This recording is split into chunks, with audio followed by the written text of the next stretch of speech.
In my last video on Andor Season 2, I was actually kind of critical of the show I've professed my love for so much. I found the plot lines to be mostly tedious and the polish of the show to be not quite as alluring as usual.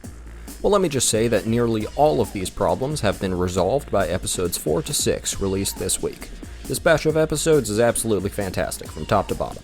The political undertones are more subtly placed while still being clearly recognizable, the visuals are stunning, and the cast, while they were already great, are given a lot more to work with this time around. I don't even want to wait too much longer, so I'll simply give you some context for the episodes we're working with here. Our boy Cassian Andor is now living in hiding with Bix under fake names, the two having started an official relationship for, I believe, the first time, although it's not treated as a surprise. Luthen's rebellion is starting to break at the seams, while Mon Mothma's attempts at securing political power also show signs of failure, and with the full Imperial takeover of Gorman, we see about 3 different heists go down simultaneously as the people of Gorman try to reclaim their freedom. Let's get started. First of all, as I already mentioned, the coloring has had a major uptick with this set of episodes. Not to say that episodes 1 to 3 didn't have nice cinematography, but I was displeased with the more vulgar or desaturated settings we were being presented with. Here, we have some absolutely beautiful environments to play with. Gorman is sleek and monotone, mostly brown, black, and white for its housing. Whenever we see Cyril, he's typically surrounded by clean maroon wood that evokes the comfort of a futuristic cabin lodge.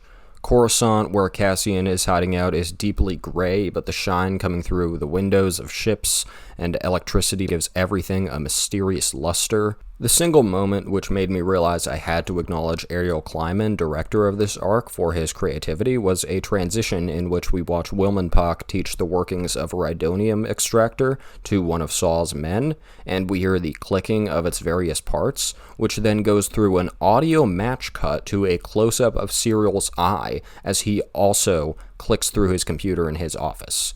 It's stuff like that that is just so unnecessary, yet so satisfying to those looking for it. Moving on to our first storyline, I feel it right to get Cassian out of the way as quickly as possible, as he and Bix take up the brunt of episode 4. I'll say that I find Cassian's arc's connection to Bix to be very smart, though he is possibly a little understated throughout this set.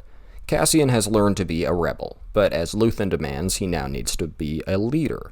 Bix's safety is something that always is going to hold him back, meaning he either needs to ditch her or involve her in his activities. By the end, he chooses to be a leader instead of a follower, teaching Bix the way Luthen taught him, and officially making her a rebel. Adria Arjona deserves my props for perfectly reflecting Bix's emptiness. She is probably the actor who most has to play individually when Cassian leaves for Gorman, and her resorting to drug usage is depressingly real, especially given that they are essentially this universe's sleeping pills. Bix is through with the endless torture she's been enduring, but now she finally has to stop running and sit with it. Probably the main character of this trio of episodes surprisingly ends up being Cyril Karn, who is now playing fucking triple agent over here, as he is placed on Gorman by Dedra to be a mole in the Gorman Rebel Alliance.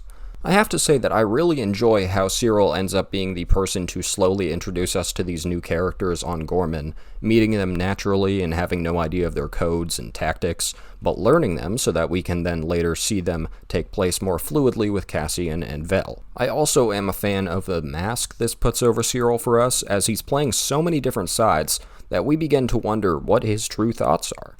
Though he is loyal to the Imperial cause, he's not the type of guy to listen to a rebel describe how their life was tarnished by invading Imperial people and not think about it at night.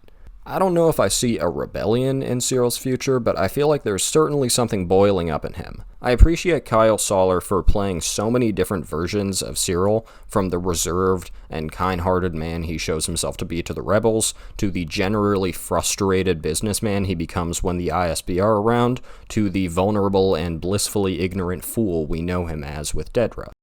Alright, now let's talk episode 6. This is the biggie, and I have just one arc to talk about: Vel Sartha and Cinta Kaz. Throughout this season, I was disappointed to see Vel compartmentalized and Cinta basically entirely absent. This episode knows that and decides to make their relationship the main focus of the episode. Sure hope that doesn't mean anything bad's gonna happen. Vel is planted on Gorman by Luthen to actually aid the rebellion for real this time, and so is Cinta. The two meet and have some very real talk about what impact the rebellion has on them as people.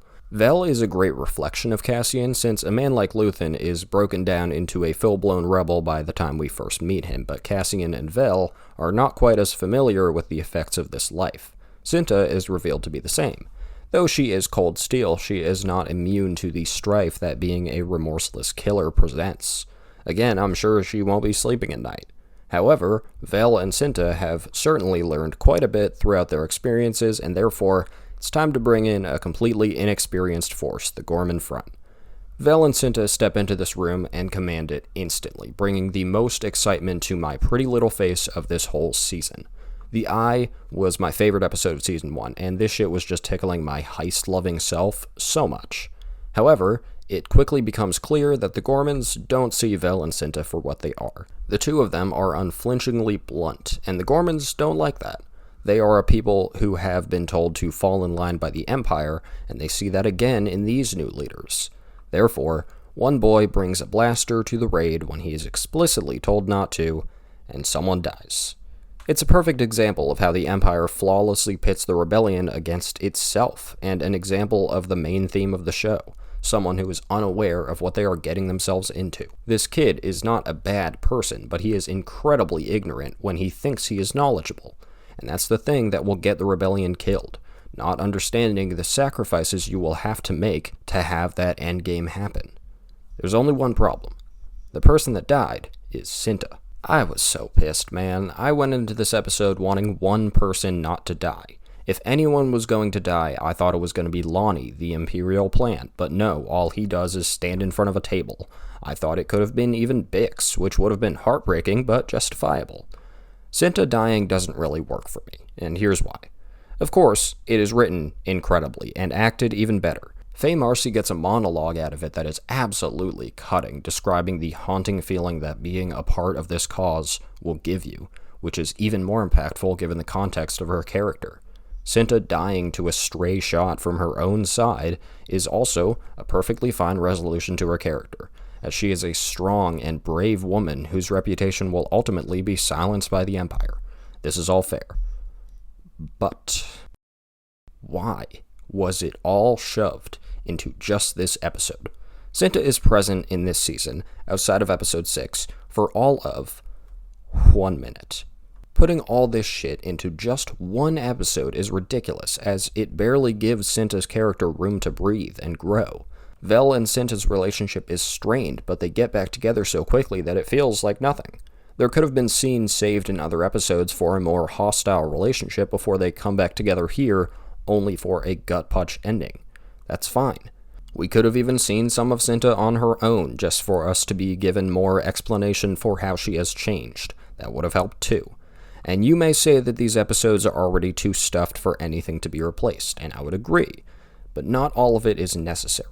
Despite how much I love Luthen, I can't help but feel like he takes up more time than he needs to here. Clea and Luthen's plotline of trying to get a bug out of Davos Golden's art gallery is inconsequential and condensed to just 2 episodes. Nothing will result from it, and it will likely never be addressed again. Though it's awesome to see Luthen and Krennic in the same room, it easily could have been cut to heighten the Cinta and Vel storyline. I am perfectly fine with Cinta's death in this episode. I think that the wonderful Faye Marcy and the wonderful Varada Setu make a 1-episode arc feel like about as much as it could have, with their unbelievable chemistry. But I just know they could have made it goddamn perfect with more time. So that's my thoughts on Andor episodes 4 to 6. There's still a lot I didn't get to mention though. Saw Gerrera, played by Forrest Whitaker, has multiple scenes that remind me why Forrest Whitaker is one of the great actors of our generation, embodying the carnal rage of rebellion like no other man. He is probably the single best part of episode 5, and Muhammad Baqir is not slacking as a co-star. Mon's story is fine, though it is severely underdeveloped, and part of me wonders if she should have been even more minor to save room for others as well. But ultimately, this is a striking group of episodes that makes me wish we got a whole season of the Gorman Rebellion and the various perspectives on it from our characters. Though we didn't, I still have to give the mini version of it about an 8.5 out of 10 overall. Episode 6 is easily our best so far, and I am fully convinced that this show has the sauce back. The sauce meter was at about 60% last time, but now we are absolutely dripping with sauce. I love it. I love it. I love it. Bye now.